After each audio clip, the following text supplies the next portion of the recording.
Ganito pala kayaman ang girlfriend ni Carlos Yulo, kilalanin natin. Gumawa ng ingay nitong mga nakaraang araw ang pagkakapanalo ng young athlete na si Carlos Yulo sa Paris Olympic. Dahil hindi lang isa kundi 2 gold medals ang kanyang napalalunan. Madaming mga Pilipino ang sadya namang nagbunyi at proud na proud sa ginawang ito ni Carlos Yulo.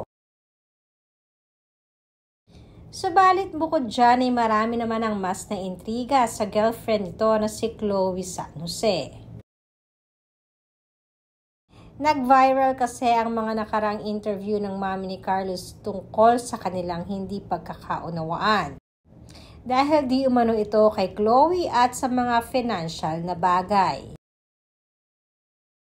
Kaya naman tanong na napakaraming netizens, pera nga lang ba ang habol ni Chloe kay Carlos or sadyang mayaman naman talaga itong si Chloe?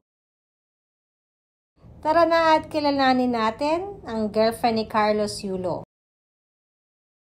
Si Chloe Angele San Jose ay ipinanganak sa Australia. Doon din siya nag-aral ng kanyang primary at secondary school at nag-aral siya ng Media and Communication at the University of Melbourne.